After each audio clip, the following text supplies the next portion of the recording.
Welcome, everybody, to Highside Lowside, your favorite motorcycling podcast. This is Season 9, Episode 3. This is our 100th episode of the pod. And this time around with me, Zach, and their Spurg, we will be doing an episode of 100s. News from 100 years ago, our favorite 100-mile stretch of road, plus Lance Oliver's prediction of motorcycling in the future. That and much more. But first, a quick word from our sponsor.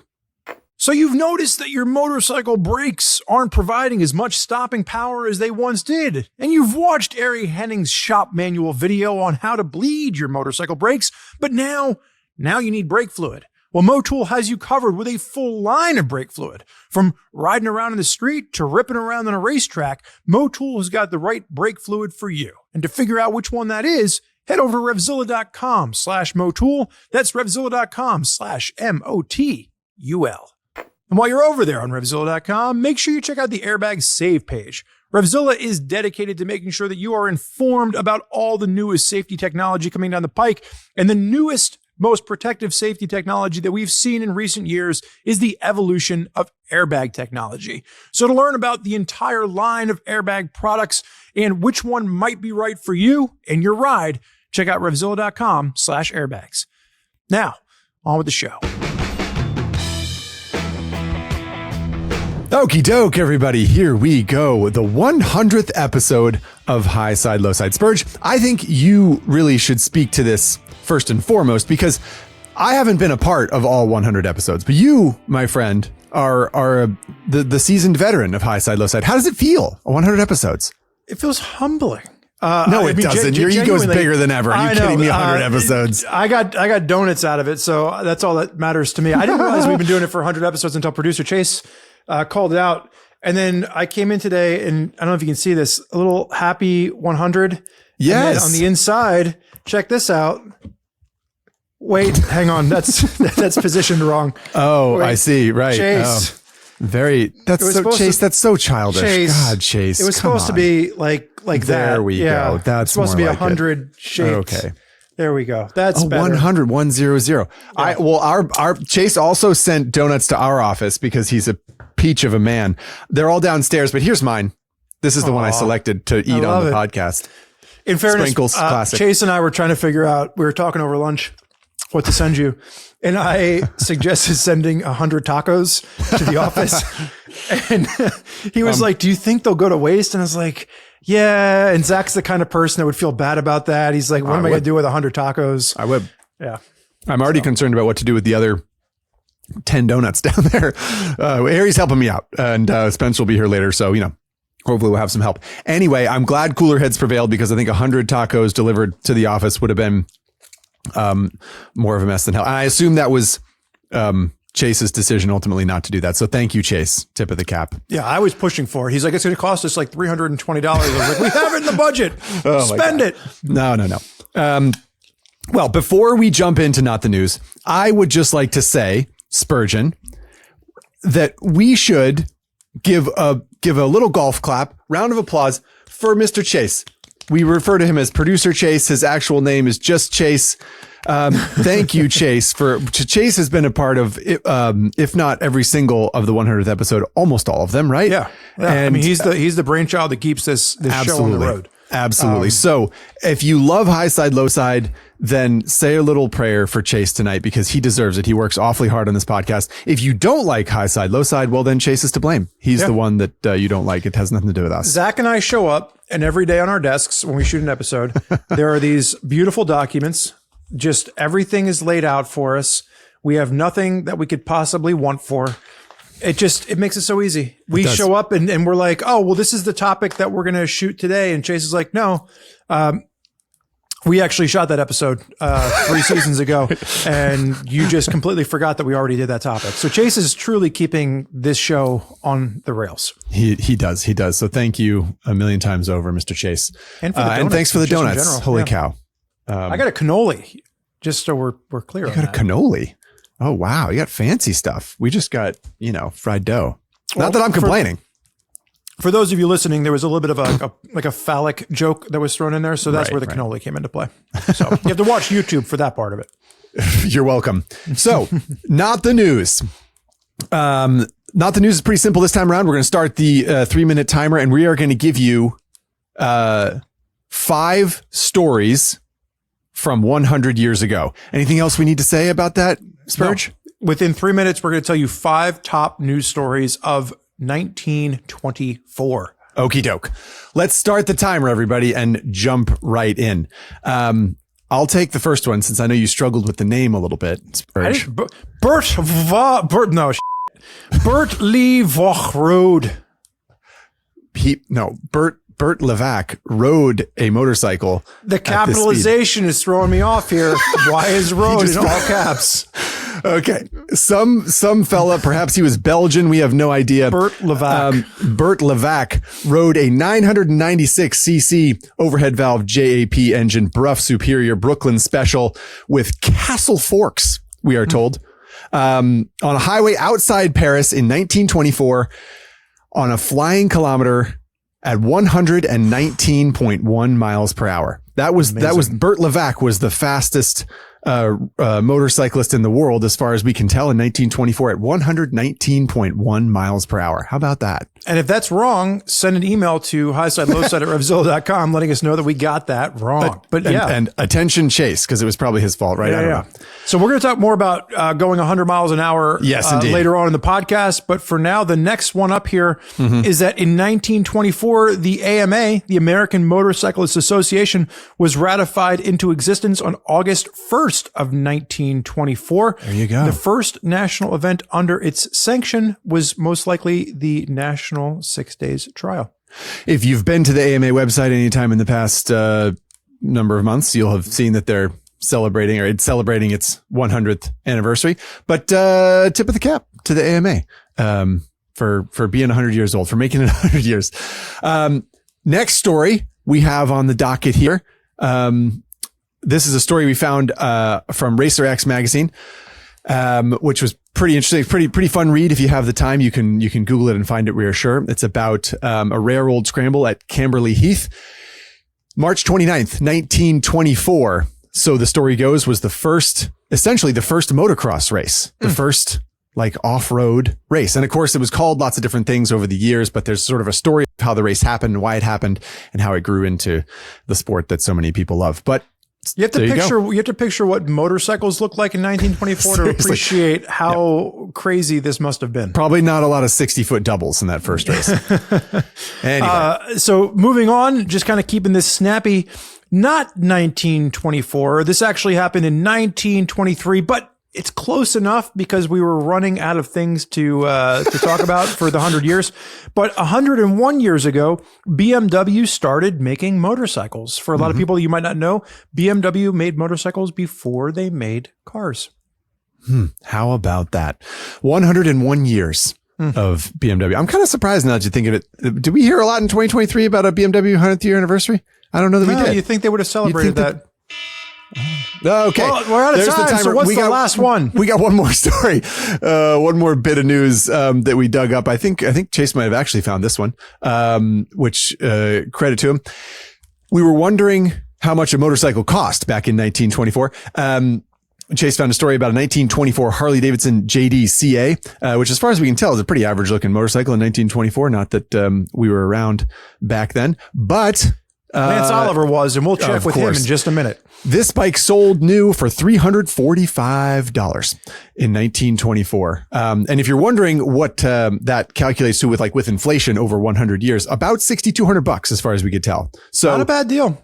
Harleys have gotten more expensive, you might say, over the. You could buy a top line Harley Davidson for around $6,200, adjusted for inflation in 1924. Now, a top line Harley Davidson will cost you $40,000. Let's say over $15,000. That's very generous. Okay, well, there you go. 5 news stories from 100 years ago, or 5 bits of factoid news little thingies from 100 years ago. Hopefully, you all got a kick out of that. Speaking of 100th, Zach, I know you're being humble about this, but before we move into our first guest, which will be... I don't actually remember what we're supposed to talk about next. Well, we're going to move into Ari Henning being a guest, but before we do that, you also are going to be celebrating a 100th anniversary of your own coming up. Our favorite motorcycle testing program, Daily Rider on YouTube, is going to be hitting its 100th episode. And I'm just curious, producer Chase put a whole shebanza in store for our Highside Lowside audience. What do you have in store for the Daily Rider audience? Well, I don't think I'll treat myself to donuts, but I do have something special planned for the 100th episode. As far as we can tell, as of the recording of this podcast, that 100th episode of Daily Rider should go live a couple weeks after this program. So if you're listening to this, either sometime soon or already, you can find the 100th episode of Daily Rider on the RevZilla YouTube channel. I can't give away exactly what it's going to be just yet because the plans are not fully set. But I'll give away a little. I'll give a very heavy hint, which is that boosh, perhaps the motorcycle when it was new might have cost, I don't know, around $345. We'll see. What? We will see. You got a Harley Davidson JDCA? I did not. From 1924? Or rather, I have not yet. But dreams anyone are out there is listening to this. Keep us going every day. All right. Enough of just Spurg and I. As we promised, it will be an episode of 100s today where we'll talk about a variety of motorcycling things to do with the number 100. And first up, and we'll do that with a bunch of alums here, which we haven't really said yet. So it's going to be Ari Henning and Spenser Robert and Patrick Garvin and Lance Oliver. Correct. We got a whole show in store for you people. That's right. First up is Mr. Ari Henning with a topic that I like to think is near and dear to his heart. Mr. Henning, welcome to the episode. We are here talking about things revolving around the number 100 as it is the 100th episode. So I hear. Congratulations, Zach. That's a lot of daily rides, man. Well, it's a lot of daily riders, but also this is the 100th episode of Highside Lowside, which is what you're here to celebrate. Yes. So okay, see, you didn't even know that. You want to start over? I read the show notes and it said Daily Rider. Yeah, that was just a note we made. But the reason one of the reasons you're a guest is that it's the 100th episode of the podcast. Yeah, we don't need to start again. I think that was perfect. Yeah, that really Spurg really likes it when we got a lot of golden anniversaries here. I'm telling you. So, so then I was going to ask you, my opening line for this was going to be, did producer Chase talk to you at all about the questions that we're going to ask you today? And I'm assuming you have no idea. No, he sent me a link. I glanced over him. You glanced over him. Okay. Had to do with 100, just like this whole episode. Exactly. So you really knew what this was about. You're just I'm on playing. point. Yeah. So I think we wanted to start off really kind of focusing on, because you have a reputation about having a need for speed, right? Like when people think about Ari Henning, they think of two things. One, a clean chain, and then two, going fast. Those are just the people that don't know me really well. If you ask Zach, there's a lot of other things that spring to mind. But anyway, we'll stay on topic. So whilst staying on topic, first time that you went 100 miles an hour, what was the bike you were on and how old were you? Oh, first time. All right. It was probably my Bandit 600, and I was probably like 19 or 20, coming home from community college on old Route 6 out there in Hyannis. Probably took that bike a while to get up to 100, if I'm honest. Do you have a specific memory of like tucking in and being like, I'm going for it? I honestly don't. And I think that's because it's just been clouded over by so many other experiences. And when you ride performance bikes, like 100 miles an hour just becomes like going 60 for people in cars. Like I did the quarter mile testing for Motorcyclist magazine for almost a decade. So I can't even imagine how many bikes I've hit 100 on. So I don't have a distinct memory, but that would make sense. I know I definitely opened the throttle to stop lots on that bike. It was interesting because when we were going into pre-pro for this, I know that you had, you and Zach both started racing at a younger age than most people out there. So I wasn't sure if yours was going to be like 100 miles on a racetrack somewhere as your first time, but it sounds like you were, out there on the streets with a Bandit. Yeah, I didn't start racing until my early 20s, actually. I had a little hiatus from motorcycles. Right. And you did that cross country trip on your Bandit too, right? You went you rode how long was that trip? Like thousands of miles. Yeah, it was like 20,000 miles, and I was going 100 miles an hour the whole time. No. You only stop to get gas, and even then, sometimes not really. Yeah, so it was probably my Bandit, but pretty much every motorcycle since then, if it is capable of going 100 miles an hour, I'm pretty sure I've gone 100 miles an hour on it. I remember, speaking of, like you said, this isn't part of your reputation area, but I do remember when we were both working for Motorcyclist. It was early in my tenure. It was probably, 10, 12 years ago now. And we were at some potluck or something like that, at a friend's house in Santa Monica. And someone was saying like, oh, I drive really fast. I drive really fast. I think it was an old friend of yours. So someone you knew better than I did. And I remember you saying, do you know who you're talking to? And they were like, no, I drive really fast. And you said, I went 100 miles an hour today. So, it might not be the thing that your closest friends associate you with, but you even have a reputation among us, right, I'd say. Fair enough. And I think generally as motorcyclists, we have access to those speeds that like your average automobile driver is just not familiar with. Yeah. I think the average motorcycle will do 100 miles an hour pretty easily. But speaking about, you made a comment about all the bikes that you've ridden over the years that have easily gone over 100 miles an hour. Do you have one that stands out as a favorite? Do you have one that, really comes back to I think memory? Most, maybe not. Well, favorite, I've been riding the ZH2 recently, and my goodness gracious, that thing gets up to triple digits so fast. Like my neck is sore from last week because I was opening the throttle so much. So that's the most recent memory, but probably the strongest is on actually another Kawasaki, an H1, the 2-stroke triple. Hitting triple digits on that was like pretty memorable because it was scary. I was thinking like the whole bike is just falling apart underneath you. Yeah, it just feels like you're like returning to orbit. And like things are just like kind of getting loud and shaky and you're not sure how things are going to go. So it was very memorable and it makes a pretty heinous noise as it's doing it. For those not familiar with the ZH2, for what it's worth, that is the supercharged 1000cc naked bike from Kawasaki that sort of, Ari and I were talking about this. It's sort of like, oh yeah, it's like whatever. It's the supercharged bike, but they have a sport touring one and they have a whatever. I don't know. We're not that interested in it. And then we started riding it around and we both got off the bike and kind of said to each other, oh, wow, that's actually a lot more power than you sort of remember. It makes you grateful for wheelie control because stuff happens so fast. And the other bike you're talking about was a vintage 2-stroke, right? Correct. And it's the same lineage, right? Like, so they've got the new supercharged 4-stroke 1000cc bike, but back in 1969 and then later in the 70s, they had the triple 2-strokes that are the original name of the H1 and the H2, which they then reintroduced when they introduced the supercharged engine a few years ago.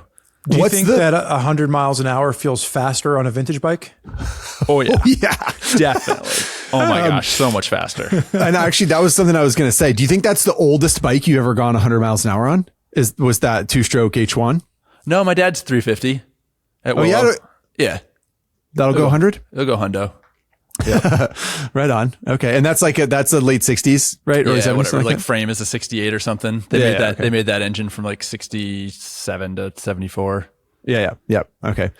And also, I know, speaking of 100 miles an hour, you and I'm not sure, Spurg, if we've ever talked about this, but I know Ari and I have bonded over this in the past. We both experimented with going 100 miles an hour off-road, like on a dirt road or like a, sort of a, not a paved or gravel road, but like a dirt or sand road. Yeah. And I think you did it on Africa Twin, right, Ari?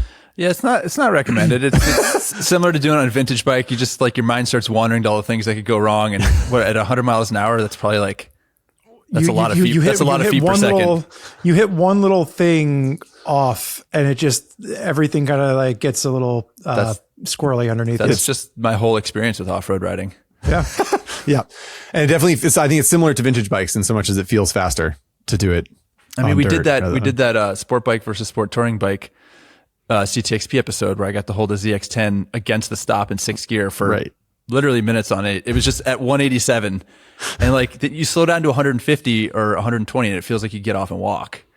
Like the road's so smooth, the bike is so smooth. It's all about your frame of reference. This is why anytime if you've ever been to a track day or if you're familiar with club racing, track days, whatever, you'll know, or if you're new to it, you might have noticed that pit lane speed limits are a big deal. And the reason it's a big deal is that it's really easy to come off a racetrack where you're averaging 70 miles an hour or 80 miles an hour around a circuit for 15 minutes and to come into the pits and then think that you're going slow, but you're not going slow. And then someone's kid rides a bicycle out between two RVs and like you're going 30 instead of going 5. And that's why everyone's always like, please go slow. Cause you come into the pits and you're like, yeah, I am going slow. Cause I'm in first gear. Your brain's up to speed at that point. Yeah, exactly.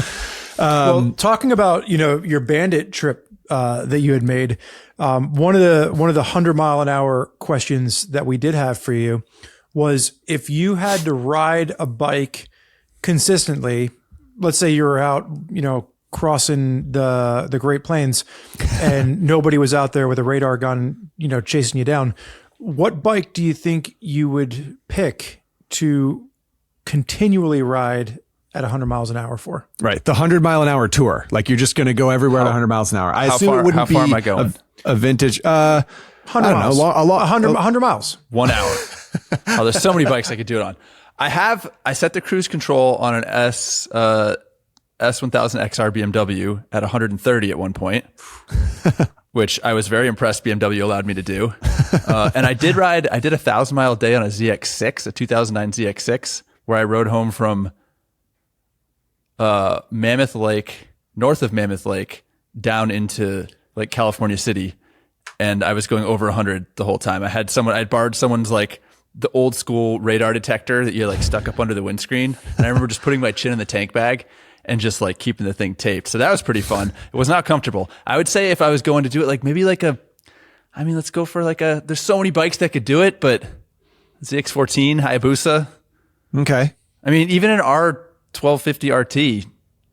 I liked where you're going with the S1000 XR was kind of where my head was at. I think as I was trying to answer this question for myself, like the KTM 1290 Super Adventure S with like the windshield and like, the bags, if I was thinking about like, touring at 100 miles an hour, that's like kind of direction I would go. So many bikes that can do it. It's true. I feel like you guys are just being too hard on yourself. Like, why not like a K16? Yeah, K16. That's a freaking just spaceship Enterprise. It's going to feel electric. It's going to be so smooth at 100. So smooth. You just like cruise along, listen to the radio, do whatever.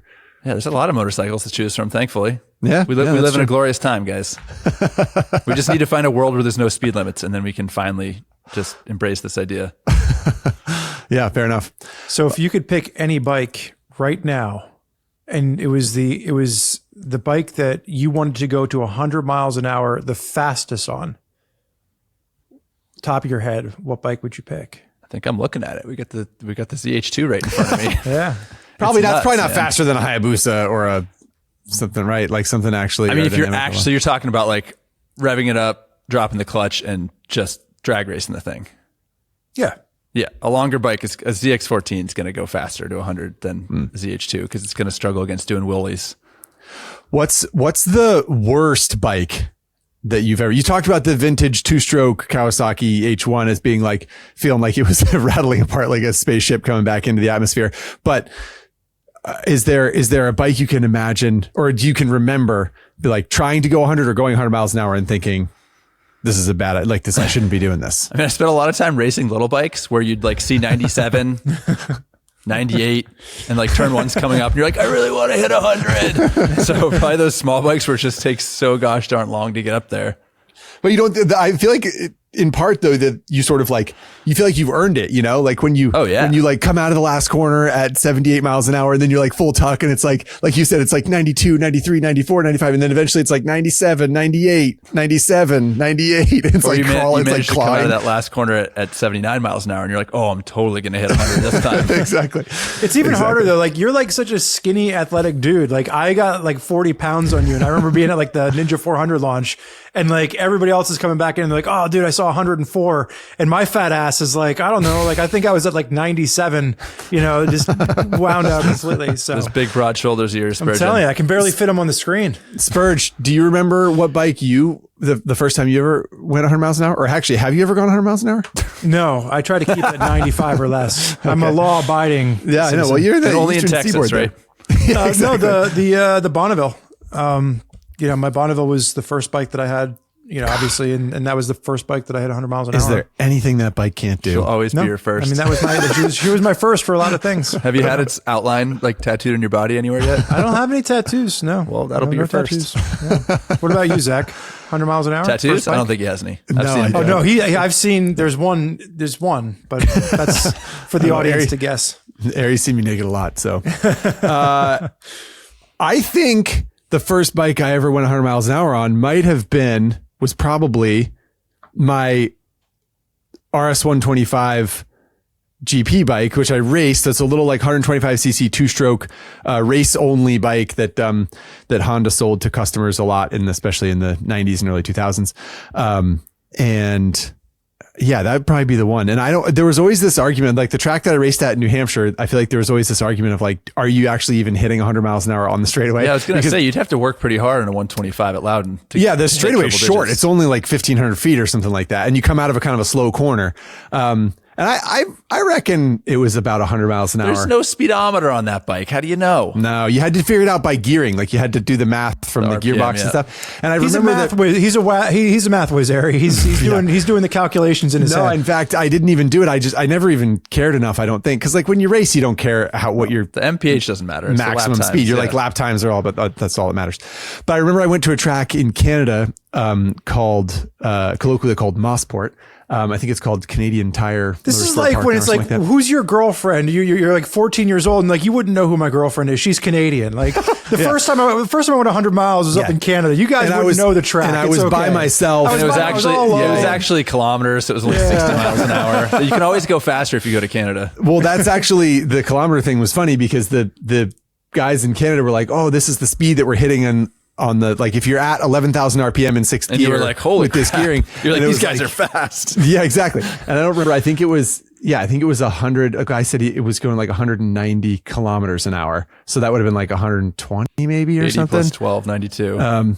So anyway, that was the time I remember the first time I was like, oh, I'm going over, like I'm riding next to these guys on the straightaway.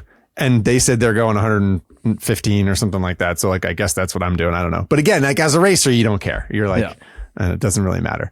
Did you guys, I have a question. Did either one of you go 100 miles an hour before you were riding? Do you ever go 100 miles an hour as a passenger, like as a kid? On a motorcycle or in a car? I guess either one, but it's a motorcycle podcast, Spurg. Yeah. So, we should stick to two wheels, Spurgeon.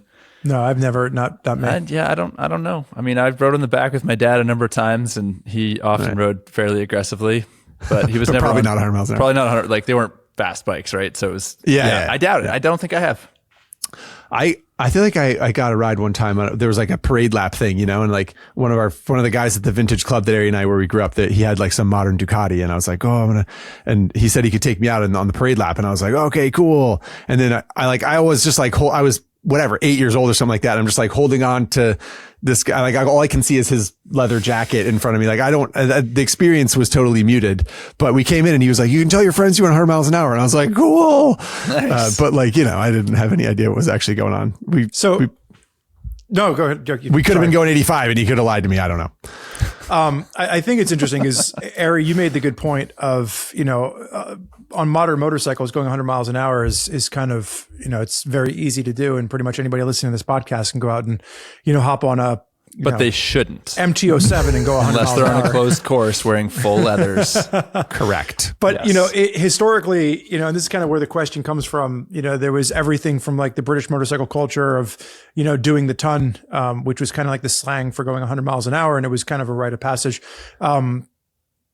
Joking aside, as we round up our, 100 mile an hour questions with you and we move on to Patrick Garvin, do you have any advice for someone just starting off in motorcycling that wants to go 100 miles an hour because they do see it as that mythical achievement that they want to hit? This is where the squid within me and the responsible. We're going to have to get the lawyers to sign off on this episode. Yeah. They're like wrestling in my chest right now. I mean, on the one hand, you could say, just go find an open stretch of road and hold the throttle open for a little while and you'll get there. It's not that hard. On the other hand, on the other side of that 100 miles an hour is the requisite slowing down, which is not something that a lot of new riders have a lot of skill with. Hard braking, emergency braking, evasive maneuvers. So I would discourage people from riding faster than they can maneuver or slow down. And that takes time to develop those skills. But I do encourage people to flirt with speed and like go somewhere safe and experience it and see how much harder it is to slow down from a high rate of speed and how much more effort it takes and most importantly, how much more distance it takes. And that will give you respect for the speed that your bike can make, because it's very easy to outride your skill. Like, indeed, we've all done it. Very easy. We've all done it. Yes. Many times. It was It was always going to end with Ari or myself, especially evangelizing track days and telling people to go and ride around on a closed course and enjoy themselves and test their own limits and the limits of their machine.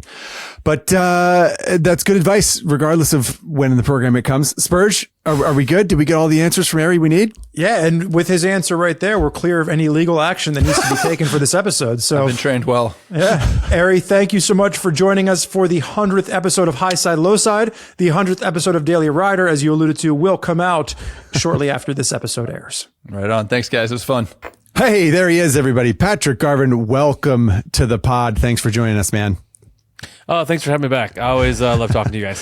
So our conversation with Ari Henning just ended. We were talking about all things 100 miles per hour. We have different questions for you, but just because we can't resist, do you remember the first time you went 100 miles an hour and what the situation was? How old you were? Motorcycle? Yeah, so I started on Harleys. So it was probably after that. No. Come on, now be nice. Be nice. I don't really remember going. I only really have 1 mile an hour stuck out in my head, like outside of a racetrack, because obviously I drag raced a lot. So like, right. Mile an hour is a big deal. I do, man. Statute of limitations probably ran out. It certainly had for Ari, so don't worry about that. I do remember my first time going like 186 indicated, which is as we all know that's is more than 100 miles an hour. Yeah, I don't remember 100, but that was like I had a 04 ZX10 and like I was on a closed course. That's 300 kilometers an hour. Yeah. 186 indicated. Wow. Okay. And if the lawyers are listening, he was on a closed course. Correct. He said that already. Come on. I know. I'm just reinforcing. Okay. So the actual question we have for you, Patrick Garvin, on our episode celebrating 100 episodes of Highside Lowside, our episode of 100s, we are wondering if you had $100 to spend on a motorcycle, what is the best modification that a person can get for $100? I think it kind of depends on the motorcycle. So Okay, fair enough. Harley Davidson. So if I give you $100 to modify a Sportster, I'll make it easy. I'll make it the cheapest Harley Davidson you can buy. I mean, there's the old joke that, HD means $100 because everything you like, it's like the least amount. HD means $100 because you can't go into the joke was you can't go into pre-inflation. Like, is that like HD equals $136? Okay. Man, that's really tough. I think I would take the $100 to a bar and get hammered to remember what a motorcycle. So I wouldn't remember what a motorcycle I was riding. Ouch. Heavy burn. Okay.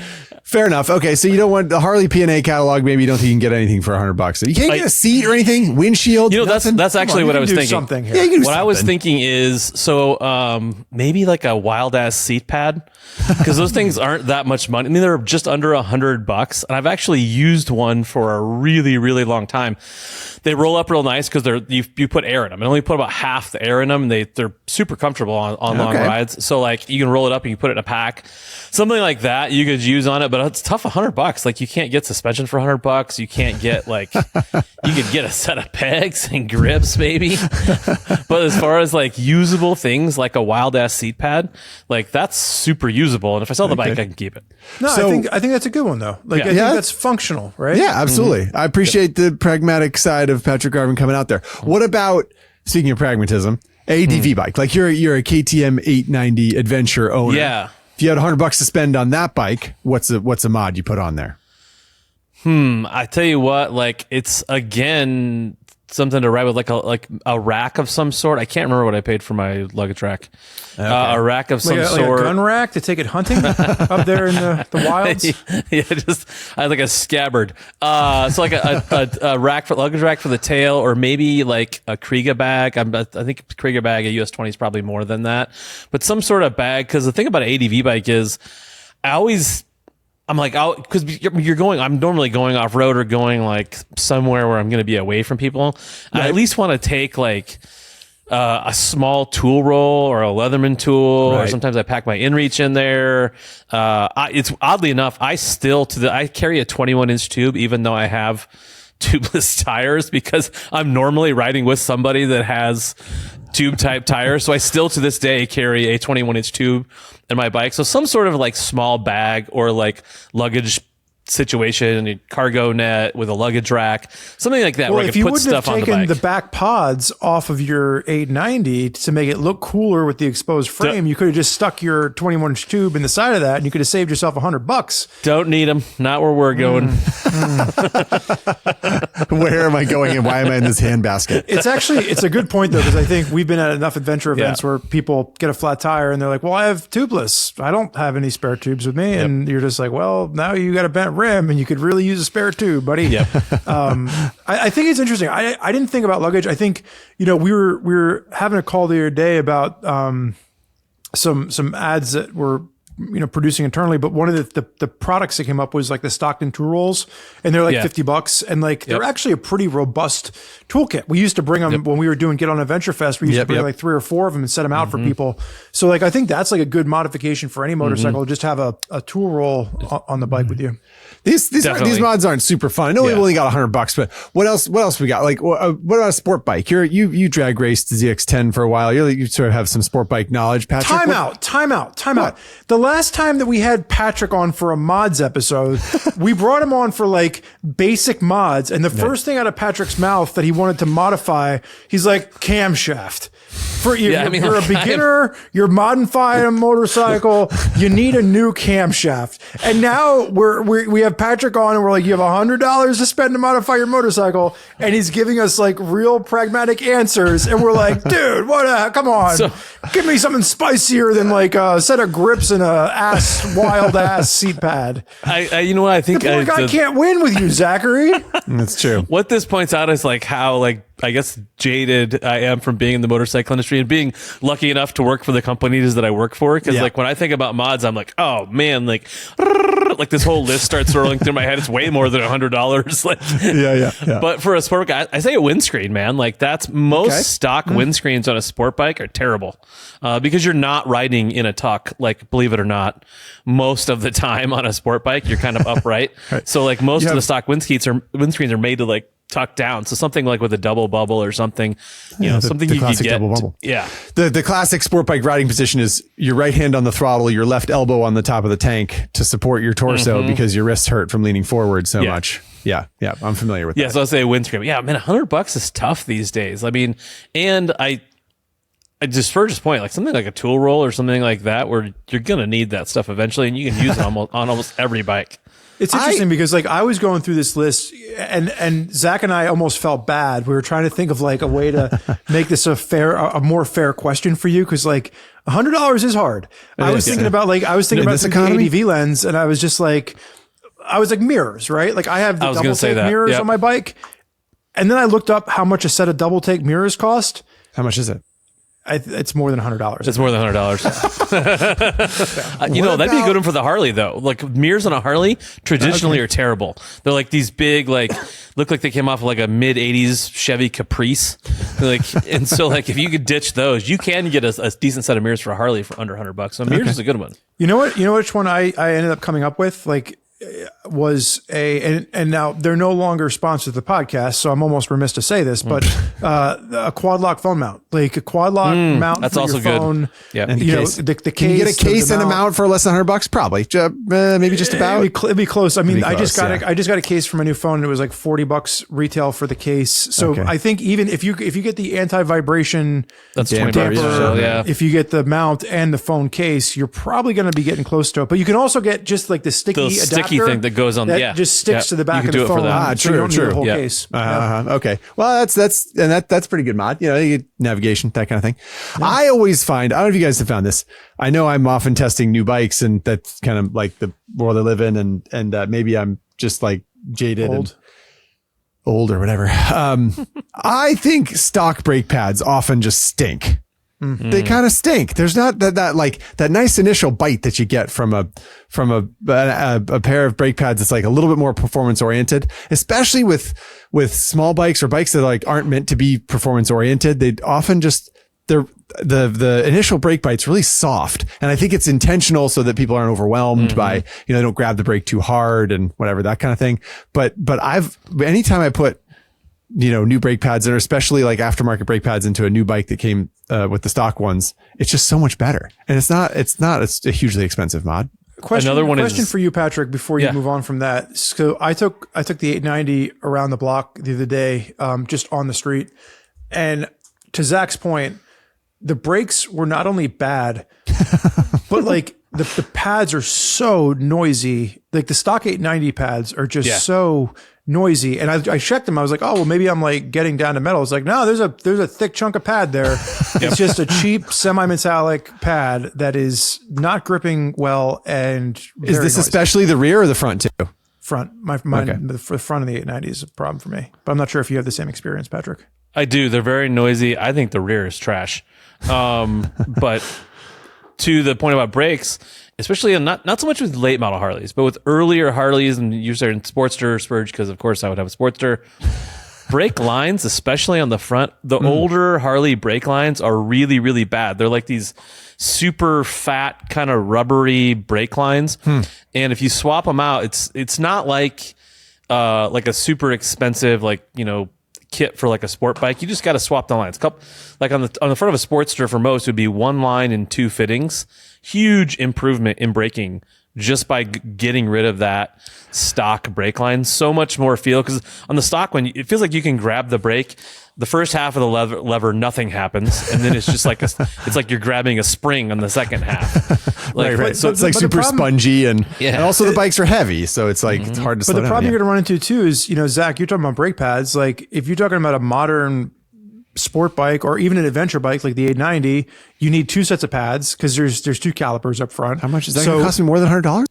I mean, a set of pads is $45. Two sets of pads would be close. Two sets of pads would be. You're at $90 plus tax. Yep. I mean, shipping's for free if it's over $49.99 at RevZilla.com. Not that we're pointing any fingers, but I mean, like you're getting up there close to $100. I mean, you're definitely not replacing the rear pads and the front pads if you got fair enough. Yeah, sure. $40 you can get $80 brake pads. So if you do two of those, then you're well over $100. See, this is I guess I'm a victim of my own idea here because I don't use the brakes, you guys. They just slow you down, so I don't really do that, but. That's what I get, I guess. You just get rid of the fronts and then put all your money into the rear. Nice. And then just flat track it around. Just hang the left leg out. Spoken like a true flat track racer. Okay, so any other mods that someone we flirted with some other things here, like like phone mounts and stuff like that, or the kind of universal. What else comes to mind for $100? Like, what can you get to improve your motorcycling life? You know what? A straight up air filter. So like, get rid of the stock air filter. A K&N or a BMC or something like that, just replacing the air filter, because your stock one is terrible. It's a paper one. It's not serviceable. You're gonna have to get rid of it anyway. So like, just swapping out to like a serviceable air cleaner, it's gonna flow a little better, and you're gonna be able to like service it and reuse it over and over. And most of those, I would guess, are probably gonna be around the $100 mark, maybe a little less. Okay, that's good advice too. Yep. Knowing that $100 is not what it used to be.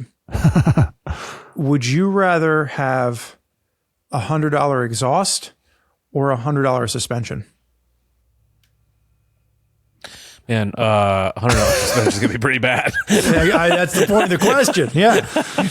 Do you want to be polite? Do you want to be nice to yourself, or do you want to be nice to everyone around you? Because that's the question, right? Because $100 suspension is probably going to turn your spine into powder. But $100 exhaust could really screw up your fueling and your performance. Yeah, the relationship with your neighbors. Yeah. Yeah, I'm getting a $2 set of earplugs and a $98 worth exhaust. Okay. Well, I guess that's the upshot here, is that $100 ain't what it used to be, which is maybe a hard thing for us to come to grips with. I don't know. Patrick, before you jumped on, we talked about in 1924. The going price for a Harley Davidson was roughly like $345, and when accounting for inflation, it was like somewhere around $6,000 or something like that. Mm-hmm. So let's do this. Let's end our little segment with Patrick Garvin in honor of $100, in honor of 100 episodes. Let's take the limit away. I know we've done this with you before. You no longer have a $100 limit. Let's account for inflation, and that $100 from 100 years ago is now worth thousands. Mm-hmm. You invested correctly in the stock Bitcoin. market. You didn't get fearful when the market crashed back in the 1920s, and you kept your money in. What's the one modification that you would want people to make to their motorcycle? Any genre, What's the one modification you would recommend? And you're not allowed to say camshafts. We've already done that. No camshafts, Patrick. You know, it's weird that I'm going to say this because I would have never said this like 5 years ago. But especially with Harleys and suspension, it makes it such a difference. Even if you just did like, even on a Harley, right? If you just swap out your rear shocks, which is not hard, it's 4 bolts on a Harley, it's going to make a huge difference in what you can do with that bike, whether you're like touring, no matter what kind of riding you're doing. You're touring, you're throwing some luggage on the back. If it's got a little bit of adjustability to it, you can set your sag. Obviously in a corner, Harleys like to walk around a little bit. I mean, just even if you just did a rear suspension, I think that's bang for buck. It's hard to make a better investment than that in your motorcycle. That's a dynamite piece of advice, I think. Spurge? So much better than camshafts. Yeah. Right. Yeah. Okay. Yeah, I agree. I've grown as a person 5 years ago and been like, listen. No, I agree. I think honestly, Patrick, it's the number one, like, it's to the point where like Zach makes fun of me, but like, I think if you could spend money, updating anything on a motorcycle, I think suspension is oftentimes overlooked in lieu of like, oh, well, I want to get an exhaust because I want to, I want the bike to sound better or this or that. But like, I think suspension can oftentimes make a huge difference in how enjoyable a bike is to ride or how fast you can take a bike. Or it just allows you to do everything you wanted to do with it, like better. Yeah, totally. All right. Well, this has been educational as always, fun as always. And unless you have any other advice you want to dole out to the ladies and gentlemen, Patrick. Congrats on 100. I'm just lucky enough to be around for a couple of those. I can't wait for the next 100. And you guys are crushing it. Thank you so much for being part of those 100 episodes, Patrick. And we're going to move on with our next guest. But first, a word from our sponsor, Motul. Alrighty, everybody. Welcome in, Spenser, Robert. Spenser, thank you for joining us. I assume that being invited to the Highside Lowside 100th episode extravaganza is the highlight of your career, really. Can you speak to that a little bit?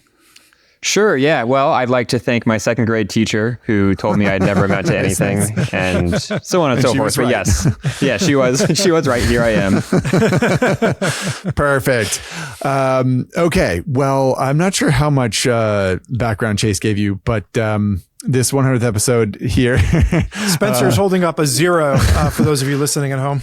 Spencer has no idea what he's doing here or why he's talking to us. It will... these questions we have for you in the next 10, 15 minutes here have to do with the number 100. And Spurge, I'll let you take it from here.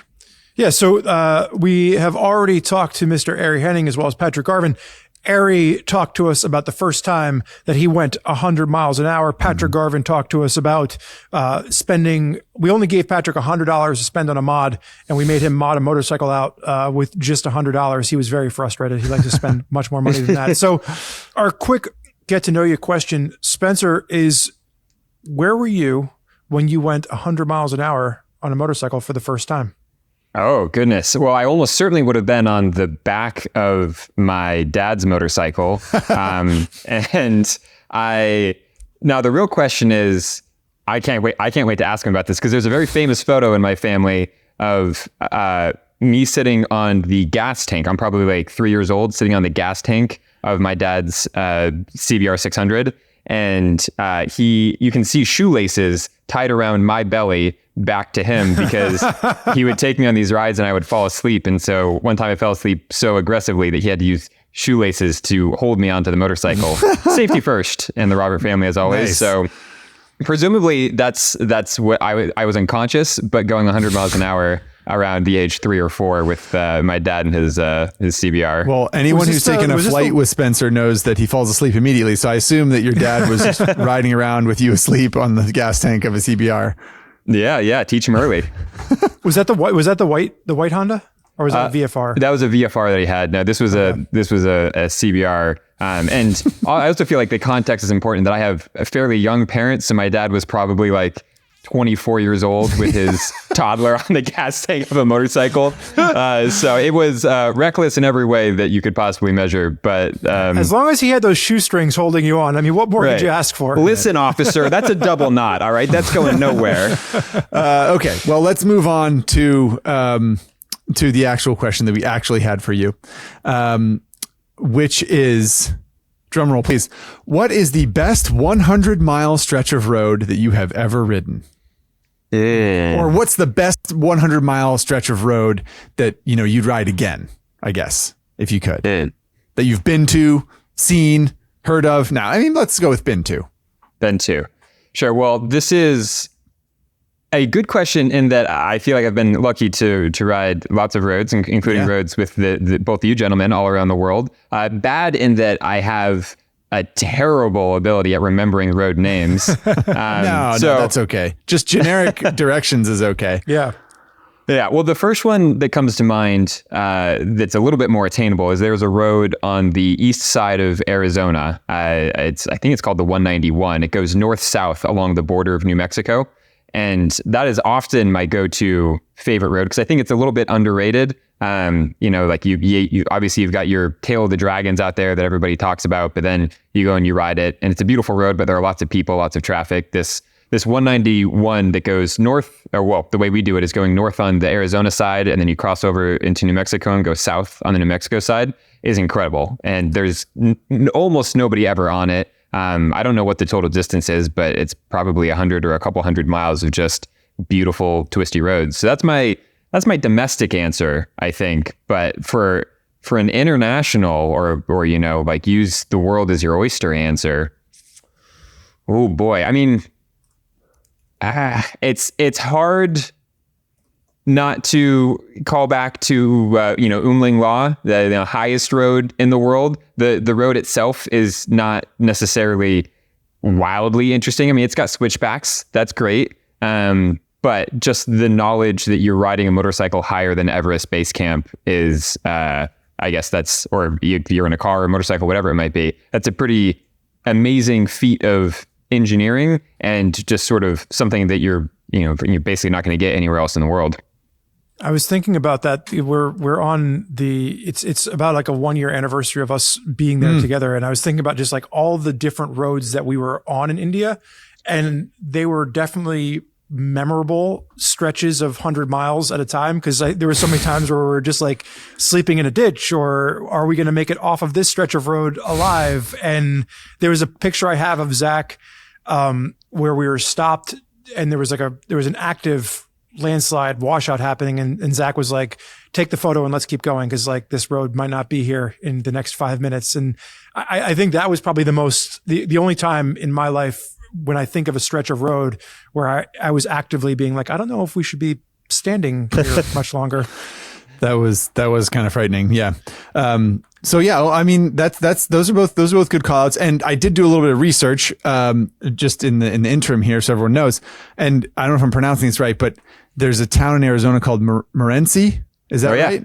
Yep. So from Morenci, Arizona, and if you go north on the 191 across the New Mexico border to Luna, New Mexico, that is 104 miles. And I got to say, it looks awful twisty. I've never done it, but Spenser says that it is a dynamite stretch of road. That's a great answer. I like it. Well, what about you, Mr. Quartz? Did you have one that was a domestic 100 miles, a favorite that comes to mind as Spenser was talking? Well, what were you going to say, Spenser?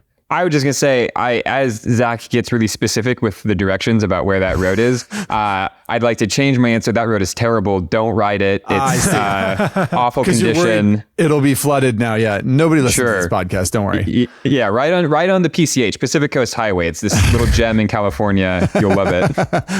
And there won't be any tourists in Mustang convertibles. None. Yeah, good question, Spurge. For my answer, I don't know.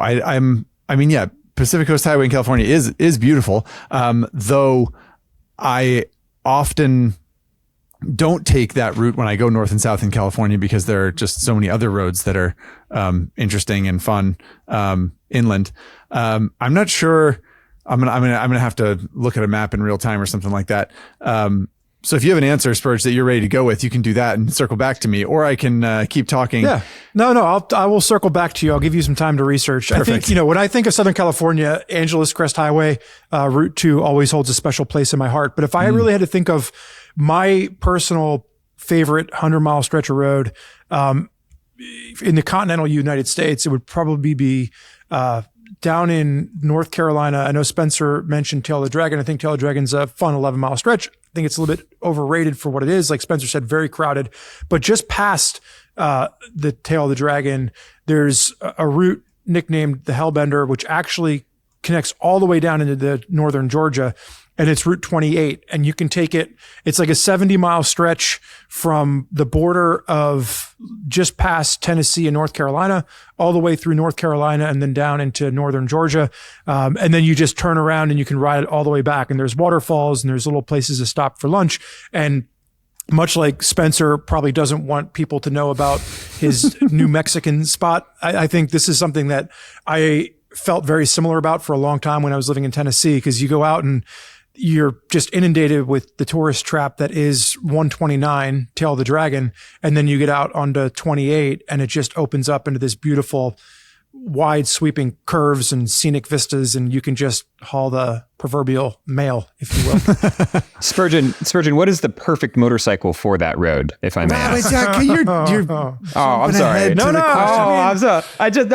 I'm picturing Spurgeon there, and I didn't. This is what happens when you don't prepare me. I don't know what's coming next. What motorcycle would I be on? I mean, my favorite motorcycle that I ever did it on was easily, I would say a Honda VFR, but I also got a chance to steal away on a MT10, which originally was an FZ10, I believe, at launch time. But Yamaha's big naked sport bike with their liter engine, and it was quite a bit of fun as well. But I would say the reaction that you were probably looking for in my heart would say late 90s Honda VFR, if I had to just pull one out of the hat. Right. The right motorcycle for every road if you're a Spurgeon Dunbar. I was there. Actually, a speed triple wouldn't be too bad either. I would do it on a speed triple as well. Anyway, Zach, have you thought about 100 miles of road that you would like to ride? I have. Well, I just wanted to test it. As much as Spenser made fun of Pacific Coast Highway, I did just recently write a story about a Ducati Monster riding it in Northern California, and I rode north from San Francisco across Golden Gate Bridge, up Pacific Coast Highway past Stinson Beach and up into that sort of area, Marin County, north of San Francisco. So the little bit of map research I just did was to see what 100 miles was. And it was sort of what I expected, which is basically if you go from Tamalpais Junction, which is just north of Golden Gate Bridge, and you ride up PCH, up California Route 1 to Stewart's Point. There's a lovely little store in Stewart's Point. You can get a sandwich. That's about 100 miles. That is a gorgeous, just spectacular stretch of road. It is crowded. It is, famous. It's not like you're going to be the only one on the road. One of the things I like about it, though, is that it's not just that stretch of road. It's surrounded by so many other adventures that you can have and cut inland and go through valleys. And you can go in almost any direction except into the ocean and you'll have a good time. So yeah, I suppose that's my answer. Bit predictable, but I did just do that stretch recently. And so it's kind of top of mind. You know what I think as far as the three of us sharing experience, up until we started doing Get on Adventure Fest, I had never ridden in the Black Hills of South Dakota. And I think as far as like a good mix of like places to stop and grab a burger, on-road winding curves and a little bit of, solid dirt road all around goodness. The Black Hills had my heart in a way that I wasn't really expecting, after riding there the last couple of years. Yeah. So last question for you, Spenser. We only got a couple minutes left here. If you only had 100 miles to ride, and say it's that 100 miles that you chose just then, and you'll bike? never get to ride again, because after this, for whatever reason, you can never ride a motorcycle again. So you get He's really one raising the last stakes, 100-mile stretch of riding. And you can't say VFR. Yeah. I mean, you can if you want to. But yeah, what do you have? No, I think the more appropriate for Spenser is you can't say Versys 650. That's true. I mean, that seems highly unfair. So the question is, I if I understand this section of road, and let's just say it's the 191 or whatever the road is on the eastern side of Arizona. Maybe we've forgotten the name and we don't need to go check it out. That road, it's the last time I ever get to ride it, or it's just one bike to sort of be the sort of pinnacle of my riding experience. What is the motorcycle? Sure.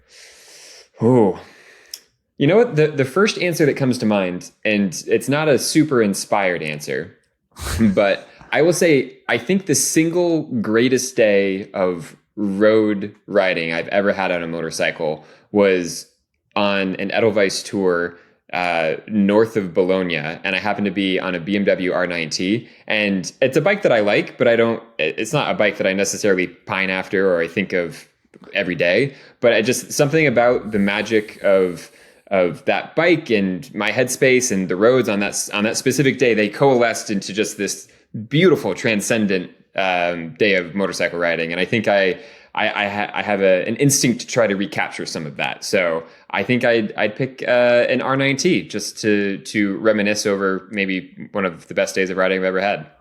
I like that. I think that's a pretty good answer. Well, I mean, I think I'm a little more fond of that bike than you are. But I think that's a good answer because are we talking about the original R9T? Yes, we're always talking about the original one. The only one. All the other ones are garbage. Yeah. Anyway. Yeah. This would be the sort of, famous original or I don't actually remember what they call it now. Classic. Roadster, whatever. BMW, R9T. I don't need the sport version. I don't need the scrambler version. Give me the original recipe. So the reason I was going to say I think that's a good choice is that it's an elemental bike. It's not like there's not a whole lot of, you don't have a lot of wind protection. You don't have a lot of technology. It's just like it's very kind of like raw and visceral. I think that's a good answer broadly because I think that's a good way to enjoy a road, right? That's how you really soak it all in, is by not being too coddled. Yeah, yeah, I think that's a good articulation of it. It's a very tactile motorcycle. The engine shakes without feeling buzzy. It sounds good. The handling has a lot of feedback. The brakes have a lot of feedback. Like you feel like you are touching and feeling and smelling and just engaging with all of the surfaces around you. And that can be a really special component of motorcycling anyway, but especially unique if you get that right combination of road and motorcycle. Indeed. So all the touching and feeling aside, we're going to have to move on to our next guest, but we wanted to give you one final question here. 100-mile stretch of road that you have not ridden that is on your list that you would like to ride. Oof. Well, you don't have to be specific. You can give us like a general, like, I've never ridden in Antarctica and I would love to take a snow bike there. Oh my God. Don't start that conversation again. The answer I'll go with here is, and I think I wrote a story about this years and years ago, and I should remember more of the details, but there's a loop that goes around Ireland. I think it's called I can't remember if it's called the Emerald Isle Loop or the Giant's Causeway or something like that. But I think there is just kind of a ring road around Ireland that with some amount of distant Irish roots, I've always felt that would be a special experience. I imagine it's just like every other coastal road where it's slammed full of tourists and rental cars, and it'd be, maybe a little bit disappointing in real life, but it's been on the list long enough that I feel it's worth calling it out. Fair enough. I like it. That's a fantastic way to end. Spenser O'Robert would like to go back to the homeland and ride around, I assume, on a very green versus 650. Yeah. Okay. Well, yeah. Thank you, Spenser, for taking the time to chew over these silly little questions and be a part of the Highside Lowside 100th celebration. And I think with that, Spurjo, we can get Mr. Lance in here. Yeah. That's what we're going to do. Goodbye, Spenser. Hello, Lance. Thanks, man. Yep. See you guys. Lance, I would welcome you to the 100th episode, but judging by your background, you already had an idea of what we were doing here today. Somebody told me that we might be hitting the century mark, so I wanted to be prepared. I assume, as always, you are the one who has created this artwork behind you. Well, you don't have like a production assistant, or you could tell by looking at it, it was not prepared by a professional. So yes, I think that. So Lance, to give you a little heads up as to what your colleagues have already discussed, we kicked off today's episode with Ari Henning talking about the first time that he went 100 miles an hour, then on to Patrick Garvin. We only gave Patrick Garvin $100 to modify a motorcycle, and he was very, very upset about that. He wanted more money. Spenser Robert, we just finished talking to. And we were discussing the best 100-mile stretch of road with him. And as we kick off your topic, which we'll get to here in a second, Lance, if we could give you 100 miles on a stretch of road and you can go as fast as you can. You can go 100 miles on a 100-mile stretch of road. What stretch of road would be your favorite 100 miles that you've ever ridden? Oh, wow. That is a tough question.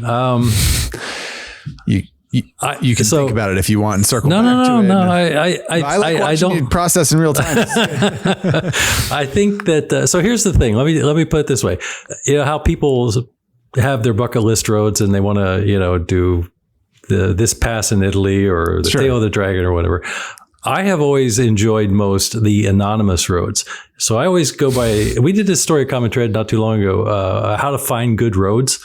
And one of the tips was you look at where everybody says, this is the greatest road. You got to ride this. It's got to be on your bucket list. And then you go a little bit off to the side on some other anonymous road that has the same topography and the same geography, but nobody knows about it and it's anonymous. Right. And so you don't have a whole bunch of crazy people who just came to get the T-shirt that said I rode whatever and crossing the center line and running off. So it's not necessarily the famous ones that I go for. I prefer the anonymous ones. Yeah, well, this is extremely apropos of the conversation we just had with Spenser, because Spenser basically said, my favorite is XYZ Road in Arizona. And then halfway through, he was like, actually, just kidding. Don't go ride that road. Don't go there. Ride it. Yeah, exactly. And what I said was, PCH north of San Francisco, which is ultra predictable. But my feedback was similar to yours. I said, one of the reasons I love that road is that if you just turn inland in practically any direction, you're going to get more good roads that aren't, covered with, tourists in rental cars. So yeah, I think your answer falls right smack in the middle of what we all said. Do you have do you have an ancillary road? Do you have if you go to this road and then just move over 20 paces? Well, what I would say is similar to what Zach just said about the northern stretches of the PCH. Just because of where I grew up, where I lived for many years and so forth, the whole area, sort of the eastern part of West Virginia, near the border with Virginia, that whole area, I kind of feel like the way he just said, you almost can't go wrong. You can just sort of take a turn, go down whichever road, and that if you're sort of going north, south, more or less, you're going along the valleys. And then when you want something really tight and twisty, you go over the ridges, east and west and so forth. And so you almost can't go wrong. So it's more, that's just been a convenient, great place that I've always enjoyed going to, because it wasn't that far from where I used to live and so forth. I'll have to pull up the photos, but the first time that Lance and I took a road trip together, I met him at his uncle's cabin in middle of nowhere, West Virginia.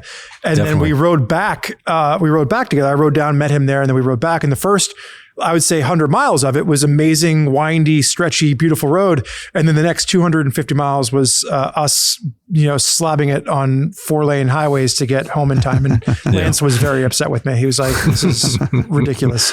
So, all right. Well, let's move forward into the questions we actually have prepared for Lance, not someone else's questions, though that is a fun discussion, I will admit. So, Lance and Spurg, unless you have a strong vision for this, I'm just going to jump in. Yeah. Lance, we have a particularly difficult question for you on our 100th episode, which has to do with time. What do you think motorcycling will look like in 100 years? 100 years into the future, look into your crystal ball. And for those of you listening, Lance is almost 100 years old now. Correct. So he's experienced motorcycling over the last 100 years. And we want to know what you think it's going to look like 100 years from today. Yeah, I was afraid you were going to ask me something like that. That's it's a fool's game to predict. This is why we wanted you to do it, because we know that you of all people would be like, you guys, I can't do that. You love playing fool's games. That's why you keep coming back for more. Yeah, that's so difficult, because people who think that, 100 years ago, who would have predicted what we had today? Right. So I think that I would say that, obviously, there's a huge range of possibilities, ranging up to the fact that motorcycling, as we know it, may not even exist in 100 years, because flying cars. No, not flying cars. Flying cars are stupid. That's like the dumbest thing ever. I'm sorry, flying motorcycles. I apologize. No. People can't even keep from killing themselves on the ground. How are they gonna do it in 3 dimensions instead of 2? So no, that's not what I'm talking about. But just if you look at motorcycles are created to fulfill a transportation need. And then obviously they've gone way beyond that and they've become a much broader thing.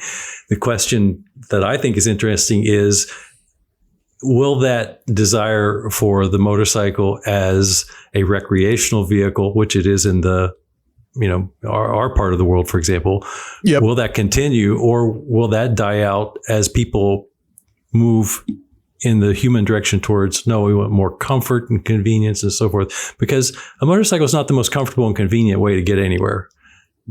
And so people do it because it's fun. Now, sure, there's huge sections of the world where people still rely on that for basic transportation, but I'm not sure that as new forms of transportation come on in the future, how many people will still choose that sort of experience over convenience and choose experience over comfort? There's some percentage, but that percentage could easily dwindle. And I think it's kind of starting to dwindle now.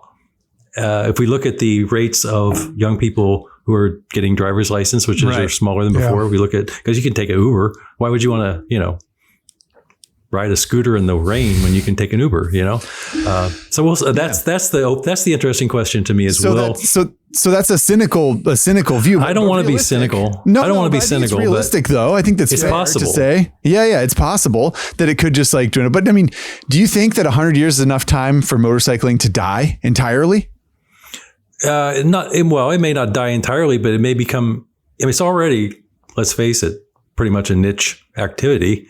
Right. The percentage of people it's a minority of people now who ride motorcycles. I think that minority of people could get really, really small and become kind of like the way some people do skydiving. I mean, you don't do skydiving because it's the most convenient way to get from the airplane to the ground. So could motorcycling become the skydiving of the future? And there's a few people who are really into it, and and everybody else wonders why the hell you would ever want to do that. Do you think? So 2 questions. One, do you think it get to the point within 100 years that from a government regulation standpoint that, the motorcycle just doesn't exist anymore? Do you think it could be it gets regulated out of existence? Right. And then the only bikes you can have are old ones, I can't think of an example of something else like that, but there are probably things where you can only get old ones. You can't get one, made anymore. Yeah. That's certainly a possibility. Like a Honda 3-wheeler. I think an interesting experiment to me is a thought experiment is try to imagine if motorcycles had never been invented. Let's say we had just gone straight from bicycles to cars without that sort of intermediate step. And you today decided, I'm going to create this new consumer product called a motorcycle, and it's going to go way faster than your car, but it's not going to have any protective features built into it whatsoever. And, it's going to require a lot more skill on the part of the operator. And I'm going to get this approved by all the consumer, agencies and everything. Yeah, there's no way. It would never happen, right? So I guess as we keep moving towards safety and convenience and so forth, that is a possibility. All right. Well, I think that that's arguably a little bit of a downer, but like I said, I don't think I don't think it's your fault. I think that this is the realistic thing that our pastime is facing, and so it's interesting. Do you think that a scenario where Kevin Costner's Waterworld is where we're actually at 100 years from now, and we're not using motorcycles, but rather jet skis to get everywhere? No, I don't think that's probably very likely. No. Okay. Just checking. And I think that Spurgeon's deranged side question is a good segue actually into the next question we had for you related to time. As Spurgeon said, Lance, you are, of course, nearly 100 years old. Nearly. If you do live to be 100, what would you presume to be riding? What would be your motorcycle of choice? man, if I was lucky enough to be able to ride at 100, I wouldn't care what it was. I'd just be happy that I could. Nice. That's a great answer. I love that answer. So let me tell you a quick story. I feel terrible that I cannot remember his name now. But years ago, I did this interview with a guy who was a dirt track racer from the early days. And at the time I interviewed him, he was in his late 90s. And he was almost totally blind. So he couldn't ride a motorcycle in, everyday life. But he hung out at the local dealership that he had passed down, in his family. And he would just hang out and talk to customers and stuff. And every day he would get on this little old vintage scooter that they had there. And he would go out in the parking lot and do laps. And because he knew that parking lot, he turned left just like flat track. I mean, he was 90 something years old and he couldn't see, much past his nose, but he could go out there and turn left and do laps in the parking lot. And he did that every day. Hey, if all I can do at 97 is laps in a parking lot outside a dealership on an antique scooter, I'll take it. That's great. I love that. That's a great answer. I love it. Yeah.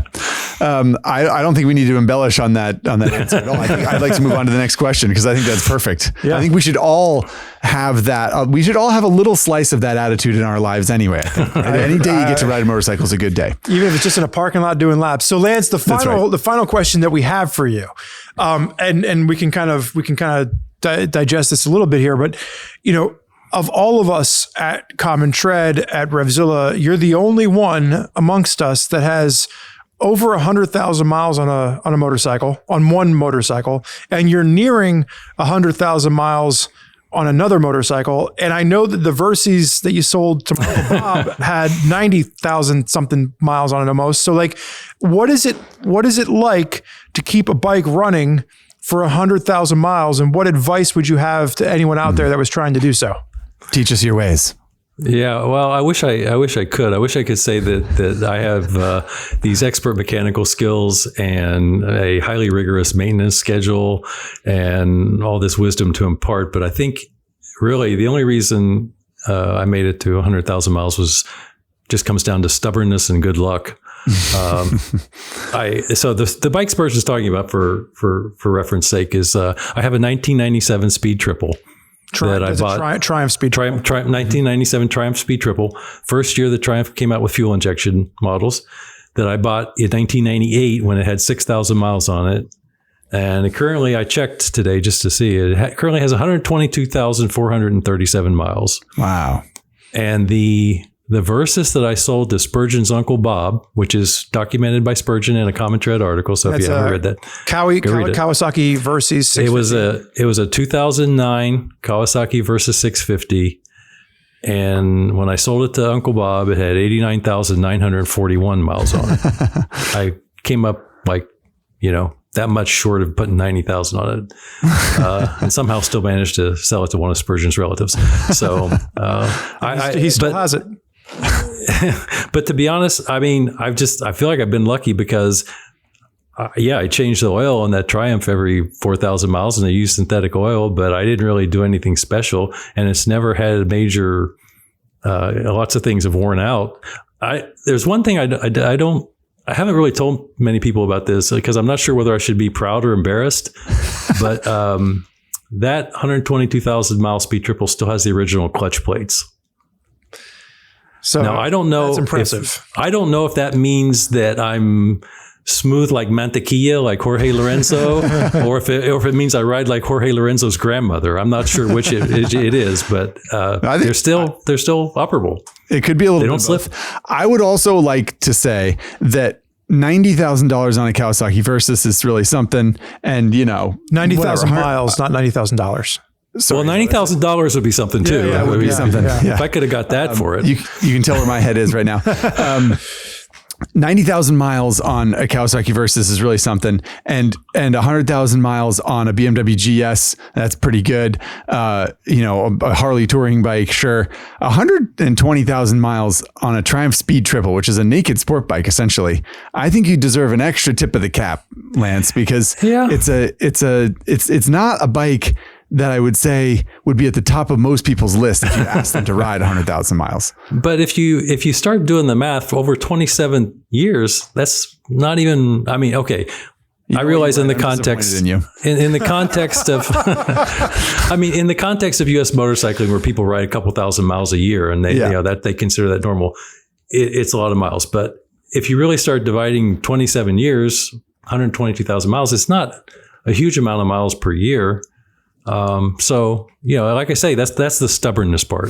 If you just keep at it long enough, I think it's loyalty, because you kept the bike. Lots of people would have gotten a different bike and upgraded or updated or whatever. So many others came and went during that time, right. But that one just stuck around, and now nobody else would want it. So what are you going to do? It's going to be mine one day, one of these days.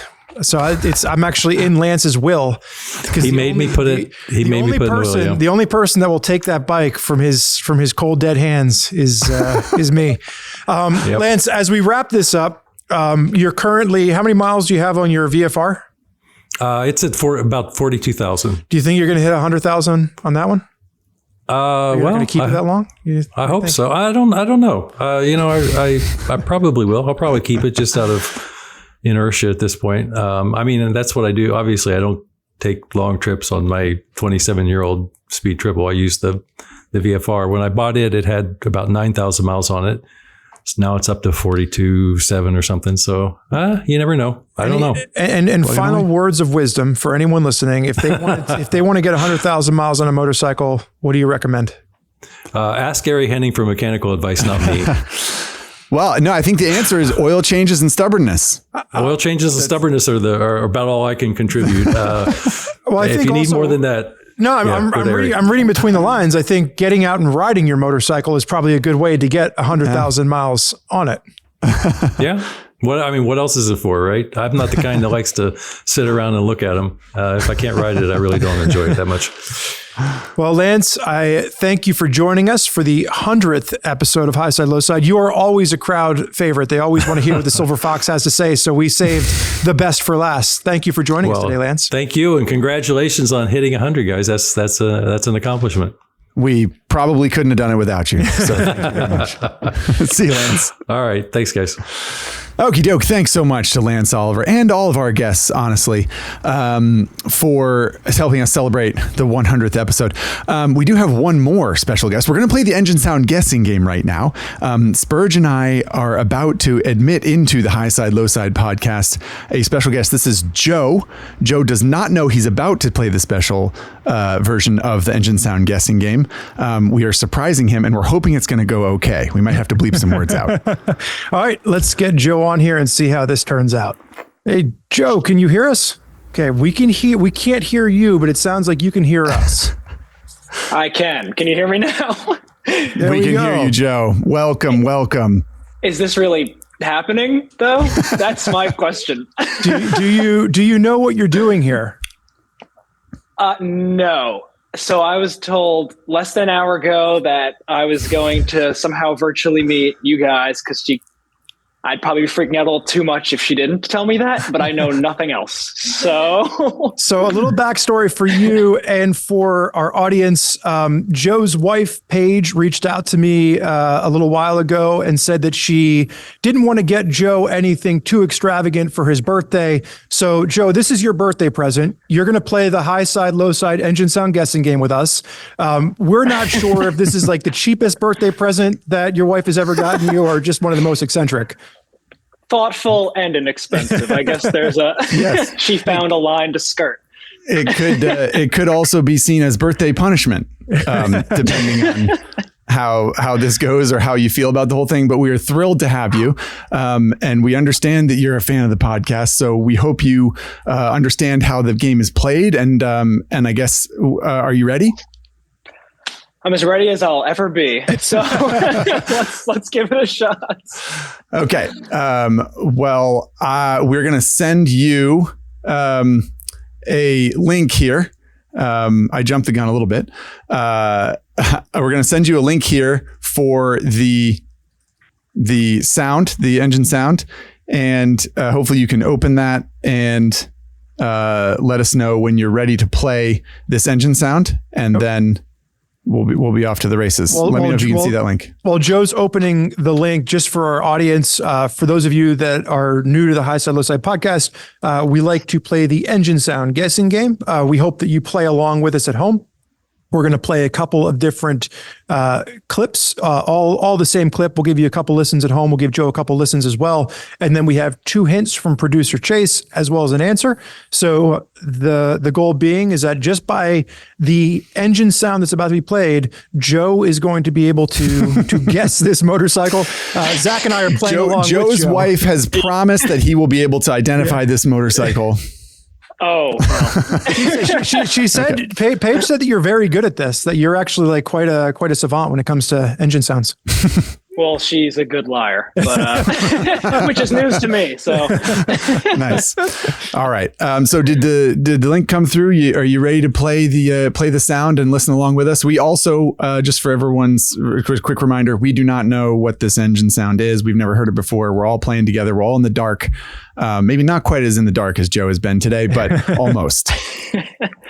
I'm ready to go. Okay. All right, everybody. Let's click play and listen to what we have.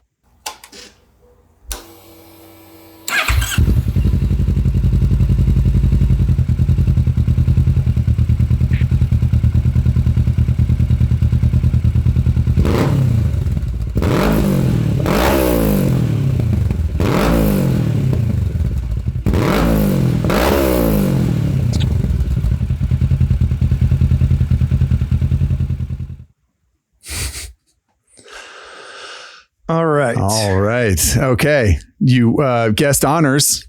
Joe, what did you hear? Can you tell us? All right. Let's see. It's so funny how many times I've watched this, so now I have to actually do it with an audience. How many when the seat is hot? All those times you yelled at your speakers, you're like, those idiots, they should know what they're listening to. I'm paying for that right now. How many cylinders do you think you hear? Mm-hmm. Well, I'm hearing 2 cylinders, I think. Mm-hmm. I would agree. Yep. So our producer Chase tends to sometimes be a little bit wily in how he does this. So I'm gonna ask a question. Joe, what kind of motorcycle do you currently ride? Well, I own 2 2-cylinder engine motorcycles. I have a Suzuki V-Strom 650. Shout out to your dad. And I have a Kawasaki Z650, the Versus Ninja. Yeah. So Z engine there. I would guess of the 2, if you thought you were listening to one of your own 2 motorcycles right now, which one would you guess that you're listening to? It sounds too bland to be my Suzuki. I'm thinking it's a 180 crank parallel twin. And I'm thinking, yep. Well, they've got how many 4 in their lineup? There's the Vulcan and but that's the engine I'm thinking it is. True. Okay. So fair enough. So it could be one of many motorcycles is what you're saying. But if it were a Kawasaki 650 engine, let's say. So another question I have for you would be, do you have an aftermarket exhaust on your Z650 Kawasaki? I sure do. So wait, do you think that Chase was wily enough to get Paige to record the? Is that where you're going with this? I don't know. It's one step further down the road. I'm not sure. I mean, he was able to sidestep Joe's quick wit and allow get him on this call, not knowing that he would be doing this. I think he might be playing everybody on the call here. I don't know. I turn my motorcycles off in first gear. I'd be very impressed if she was able to turn it on at all and to put it in neutral first or hold it. I'd be impressed. Okay. But yeah, I'll go with Z650. Well, I think that you're right that it's a 180 degree crank parallel twin. So that leaves a lot. That leaves Kawasaki Z650 or its siblings open. It could also be Ninja 300, Ninja 400, also from Kawasaki. Theoretically, a whole bunch of other bikes with 180 parallel twins. So and you're right. Definitely you're right there. So pipe. Yeah, definitely aftermarket pipe. Yes, and it does have a pipe on it, which you're not the only one with an aftermarket pipe on your Kawasaki. So we like loud lawnmowers. Indeed. So Spurge, let's get a hint. So we're going to do hint number 1, and then we will play the clip one more time for the audience. I like so hint number 1 is a liquid cooled parallel twin. Nah, but we knew that. So that's the problem Joe with the knew that. hints. Yeah. We're smarter. I know. We're smarter than the hints. Okay, let's do one more listen for the audience's sake and for our sake, I suppose. Just to make sure we got a beat on this. All right, Joe, play it one more time.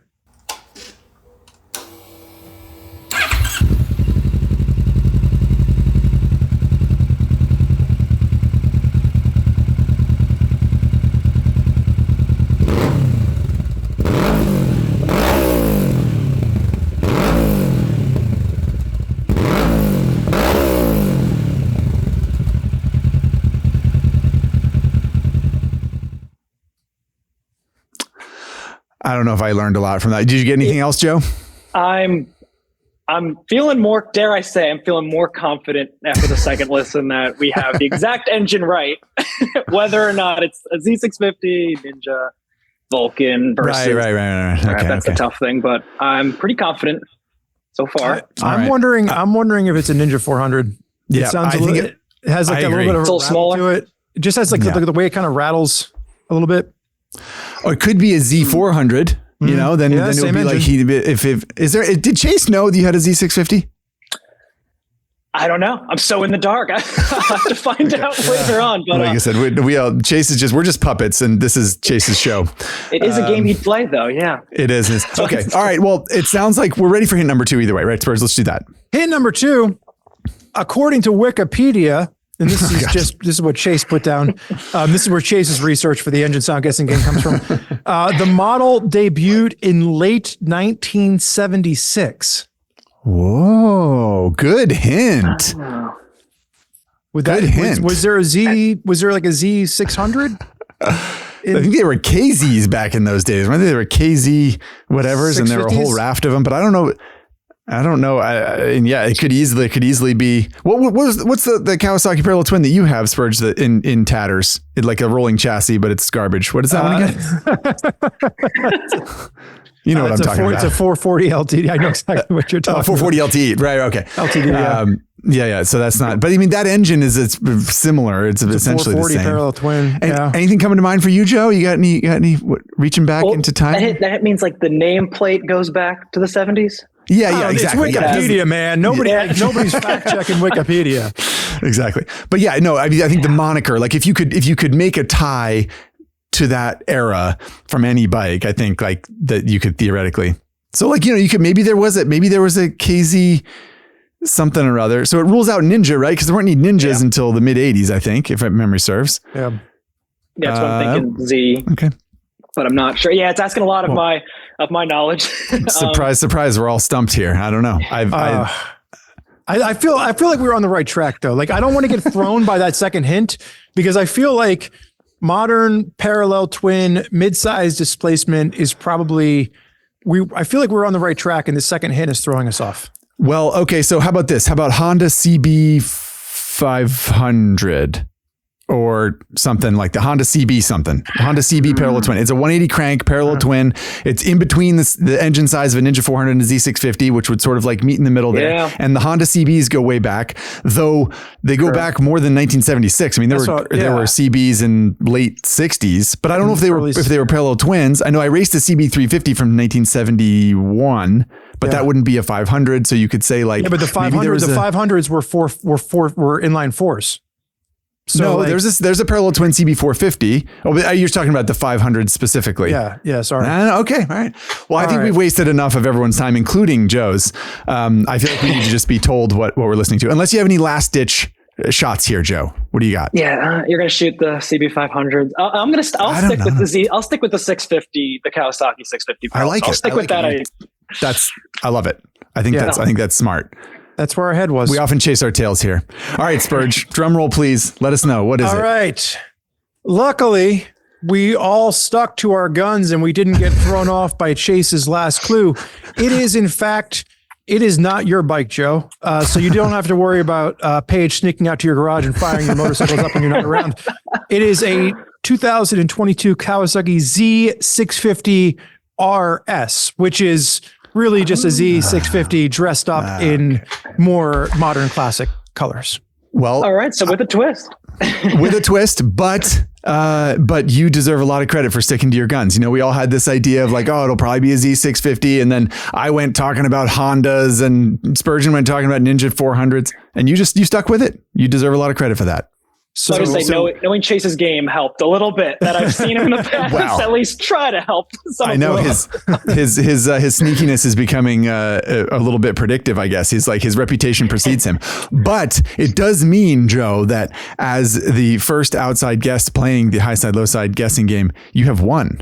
And I assume there'll be some confetti on the screen right now, some sort of post production. Yeah, we're gonna get that all done in post. So congratulations. I'm impressed. Nice work. Well, I really appreciate this. This was better than I ever imagined my afternoon to be. So, wow, thank you. Well, we're going to give a shout out. We're going to give a shout out to Michael. Michael, thank you for sending in your audio clip of your personal 2022 Kawasaki Z650 RS. Fun fact, the RS shares the same engine as the standard Z650, even though it's a bit tuned differently. And producer Chase did say that this is similar to Joe's own 2021 Kawasaki Z650. Oh, Chase. All right. Well, I do want to say we're gonna ask you to hang out a little bit longer, Joe, just so we can get to know you. I see some guitars in the background. I feel like you and Spurge have got a lot to talk about. Before we dismiss him from the audience, so we do want to pull a picture up. So, Joe, just so you know, when your wife reached out to us, she let us know that you had actually you have little pictures of our face on your top box. And so, what we had Paige do was Paige sent Zach and I an envelope, and in the envelope for the audience, we're going to pull up this picture that we're talking about, so the audience can see Joe with his motorcycle. But in this little envelope that we're opening right now. Your wife also, for your birthday, had additional stickers made, and we have now a slew of stickers with your face on them. No. We've got Joe stickers. We've got a whole pile of these, and so we're gonna put these on motorcycles, on cars. I have a cooler that I have an old Coleman cooler with stickers from all over the places that I visited. Your sticker, or your face rather, is gonna adorn all kinds of stuff. Oh, we've actually got some Ari Hennings and some Zach Quartzes in here too. Oh, we got all kinds of stickers. This is great. Oh, I love it. But yeah, we're gonna put these Joe stickers to good use. Right. That is incredible. Oh my God. You guys have joined me on multiple road trips already on my bike, so that's pretty cool that I'll get to see some more of the world on other people's. That's right. We're going to commemorate your Highside Lowside fandom and your RevZilla loyalty by inviting you to join us on some of our rides as well. All right. So for those of you listening to the podcast, hang out. We are going to move on to the listeners' comments and the review, and we're going to give away some T-shirts. But we're gonna hang out and say goodbye to Joe first. Alrighty, everybody. If you made it this far in Highside Lowside, thank you so much. We have now had 5 guests discussing a whole range of topics. We had a surprise engine sound guessing game guest in Joe.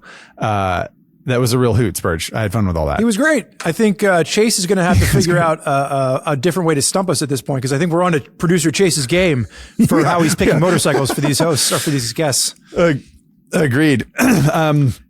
And yeah, of course, thanks to Ari, Patrick, Spenser, and Lance, which we'll probably thank them again, but just in case we forget, fun to hear all of the different takes on 100. I had fun with that. But of course, now it's time for some housekeeping. Spurge, we got to give away some T-shirts, and we got to answer a comment. So I guess let's dive right in here. So the T-shirt winner for today gets chosen from our favorite of the Apple Podcast reviews. Again, while Spotify is currently changing its game, it is not yet allowing for reviews. So please do leave us an Apple Podcast review.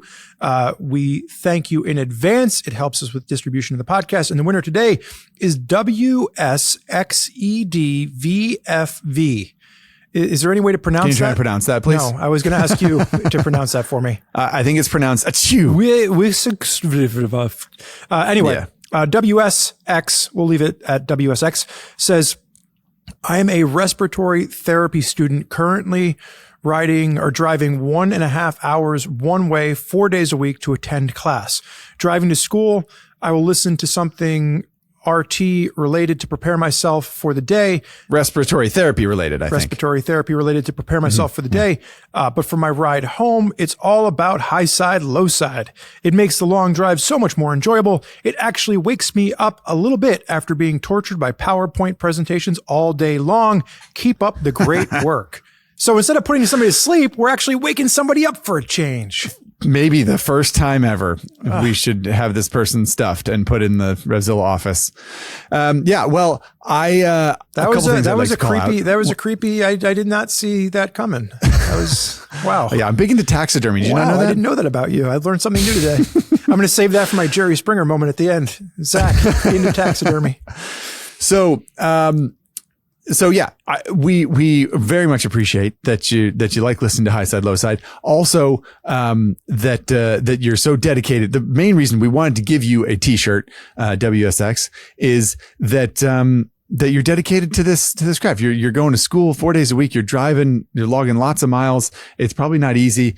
And even though it is a extremely small token of our gratitude, it is a token of our gratitude to send you a t-shirt and say thanks for your listening. Yeah. I mean, I drive an hour and a half to get to the office, and that's only because they pay me to be here. So I can't imagine driving an hour and a half both ways to go to school. So again, kudos to you and thank you for listening. Shoot us an email to highsidelowside@RevZilla.com. We need your address and your preferred shirt size, and we will get you a t-shirt in the mail, you lucky son of a gun. Now let's move on to the Highside Lowside comment. Zachary, you want to take this one? Sure enough. The comment this time comes in from V, who writes, I follow you from the mythical land of vampires, Transylvania in Romania. V says, I consider myself a decent rider. Out of 100, I put myself at 30 to 35. Most riders here being at 20. Pretty tough crowd. V's questions are, how would you guys rate yourself out of 100 on-road, off-road, and overall? How good is the average rider? And should a rider be considered good only after they master on-road and off-road riding? This is I don't know if we're going to answer all those questions super deliberately because we'd be here for another hour probably, but these are fun questions. And basically the upshot here is sort of like, what does it take to be a quote unquote good rider? Yeah. I think that this could arguably be a podcast topic in itself. Indeed. Something to throw out. We'll do it in there. Romanian just for you, V. Yeah. But Zach, let's start off with just, how do you rate yourself out of 100? Like we can throw on-road, off-road, overall, all in a bucket. Yeah.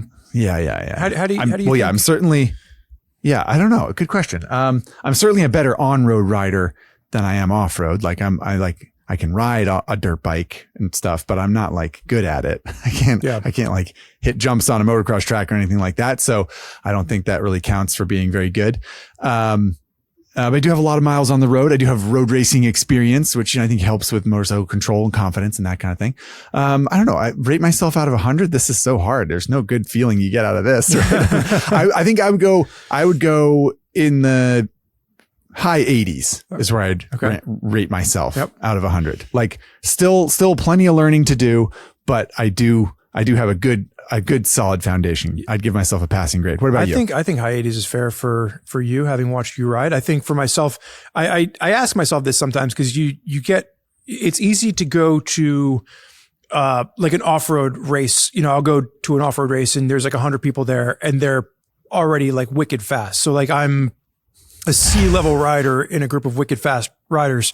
And so like, I'm definitely not in the top 100 there, but then you start to think about like, okay, like those are the people that are already in the upper end of the spectrum going to do their thing. And I'm in the lower end of the upper end of the spectrum. I would say I would put myself, for on-road, maybe a little bit lower than I would off-road. But I would say in general, maybe like high 70s, low 80s is probably where there's probably about 20% of riders that could school me. And I like that. I like being able to say that like I'm a little bit above the middle of the pack and I could probably learn a thing or two still. So I'm interested here. V from Romania says that they rate themselves a 30 to 35, which is quite humble. I think much more humble than we were able to be, Spurg. And I feel like we were actually pretty humble at high 70s into the 80s. Like, let's not get into that debate. But anyway, I guess the next question is, how good is the average rider? So like V says most riders here, maybe that means Romania, is a 20 out of 100. I think that's what they're saying, which is again that's a pretty heavy punch to throw. I mean, how good would you say the average rider is riding around, Spurg? I know there's a huge variance, but is the average at 60? Is it at this is going to get into like a real 75? mathematical question of like average versus mean versus like where's the bell curve at? I don't think. Well, I guess the law of averages, the middle would be 50. Yeah. The average rider is at 50. Yeah. I would say that the average rider in America is probably somewhere in the 60s, like the 50s or the 60s, as far as their ability to ride a motorcycle. Maybe. I think that's fair. I think that one thing I'll say about this is I think that the average motorcycle rider is a better driver 100%. than the average driver. 100%. Because you get so much more, everyone listening who rides a motorcycle knows this, you just get so much more aware when you ride a motorcycle. You're so much more critical and thoughtful and empathetic, I think. So yeah, anyway, I think that's but on to the last question, because we got to move through this here. But I've said that before in the podcast. I think motorcycling, like you should at least have to learn how to ride a motorcycle to get your car license, because it makes you a more aware driver in general. So should a rider be considered V's last question was, should a rider be considered good only after they master on-road and off-road riding? What's your quick answer there, Spurg? No. I think that there's plenty of people, especially. So in other words, there can be good riders that are good on-road riders, but never ridden a dirt bike before, but they're still good riders. I mean, there's so many people that I'm friends with that can absolutely school me on the street, but not off-road, or off-road, but not on the street, vice versa. And I think that, if you're choosing to ride a motorcycle on the road and that's what you like to do, then you're a great rider, or if you choose to only ride off-road because that's where you feel comfortable, then you're still a good rider. You can, you can be great at it. How about you? Any differentiating opinions? No, I think you're right. I think what I will say as a caveat here is that in order to really be the best at one thing, you do need to try other things. In other words, there are lots of people that probably have logged a lot of miles on exactly the same road, on exactly the same motorcycle. And if you put them outside that little cocoon, they might feel really uncomfortable in a way that someone with a lot less experience, but has more diverse experience, would be much more adaptable on a different bike, on a different road, in different weather, something like that. And so I do think that, in order to be the best version of an on-road rider, then you have to ride in the dirt sometimes to understand that dynamic, to understand, to strengthen your motorcycling brain and acumen. I mean, this is why, road racer, MotoGP racers, superbike racers, train by riding dirt bikes. They ride flat track, they ride, mini bikes, they ride motocross, they ride all kinds of stuff off-road where they can slide around, and supermoto, whatever, feel the bike move in ways that other bikes don't. And, so that would be my caveat there. Well, it's funny because this is the 100th episode. And I know that we've talked about this before in the podcast, but God forbid you ask me which episode it was. Go back through the last 99 and trying to find it. But we've talked about this before, in the fact of, you talk to people and it's like, oh, I've been riding for 30 years. And then you go out on a ride with them and you're just like, oh, you've just been riding the exact same way for 30 years. You haven't progressed at all. And I think, to be considered a good rider, it's always evolving, even as Zach and I were answering the question, I'm always trying to get better, and I think looking at motorcycling as a sport where you have to go out and you practice and you're trying to improve at it. You're trying to maybe, have a little bit better focal vision, or you're trying to get, an extra degree of lean angle, or you're trying to learn how to, do that little slide off road that you saw somebody do. I think, to me, that's the fun of motorcycling, is trying to always, find one little thing that you're, improving at. 100% would have to agree.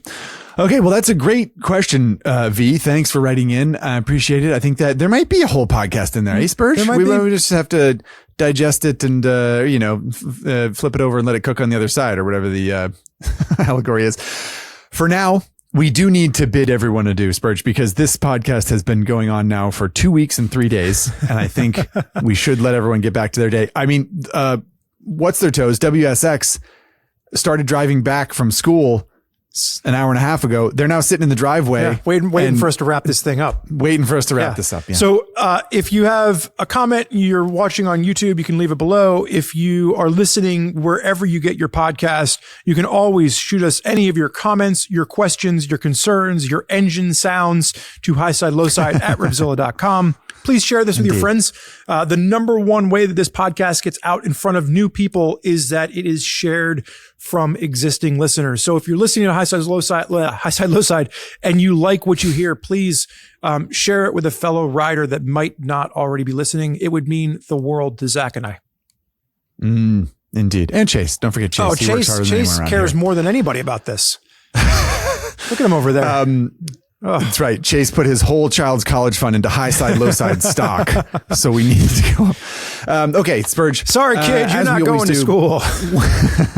One final thought here. And this is a good way to wrap up. Let's wrap up with a nice final thought here on the 100th episode after 5 different guests and umpteen different fun conversations we've had on this pod. Spurg, what's your big takeaway here? So, in the going on 11 years that I have worked at RevZilla, and, created content for Komodo, RevZilla and its, parent company, I can honestly say that the 2 to 3 hours that we spend doing this, I'm always refreshed with how much I enjoy it. It doesn't feel like work.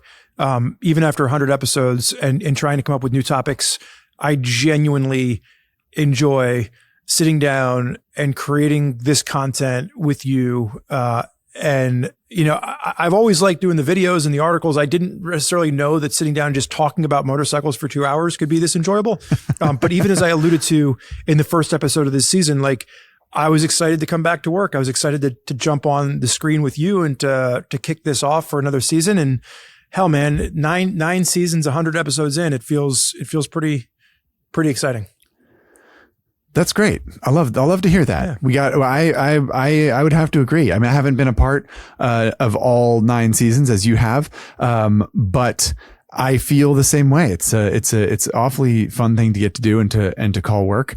And I think we got a great team. I think this episode is a perfect example of the great team we have around us. We got supportive, intelligent, thoughtful coworkers who can contribute in all these ways and talk about bikes and hopefully entertain and inform you, the Highside Lowside listener. I would like to call out one more thing. I noticed that a couple of our guests talking about their experiences over these 100s, right? 100 miles of riding, 100 miles per hour, 100 years in the future, $100 to spend, whatever. Many of them, maybe all of our guests mentioned sharing it with someone else. They mentioned riding with their dad the first time they went to 100 miles an hour, or they mentioned, riding with family on a trip or something like that. And I think that motorcycling, sharing this whole thing that we do is really the best part, right? Because I think, Spurg, that if you and I had to do this by ourselves, we'd have a lot less fun doing it. And I think this is sort of motorcycling in a microcosm in some ways, because we go on a little ride every time we do Highside Lowside. And even though we're not twisting a throttle, we are having fun doing it. And it's because we're doing it together. Yeah. So I think to keep that in mind, share motorcycling all you can, Highside Lowside listeners, because the more the merrier. 100%. So because to bring it back to what Lance said, we can't have 100 years in the future, no motorcycles around, right? Yeah. We gotta indoctrinate and welcome in more people. Find a friend, help them sit on a motorcycle, show them how a throttle works, show them how a clutch works. Maybe if you're really, trusting, you let them take your motorcycle around the block. Lend them a helmet, lend them a hand. But I think that's a great way to wrap up 100 episodes of this podcast is, through the friendship and really the people that motorcycling bring into your life, because motorcycling have brought pretty much everybody that's sitting around me, from producer Chase to Zach Quartz, everybody we had on the episode have become my friends through Two Wheels. And I think there's probably a lot of people out there listening to this that have friends in your life that you wouldn't know if it weren't for motorcycling. So with that being said, here's to the next 100 episodes, Zach. God help us what we're going to talk about. That's right. Go forth, Highsiders and Lowsiders, evangelize, bring more people in. And in the meantime, thank you so much for listening and watching. We'll see you on episode 101.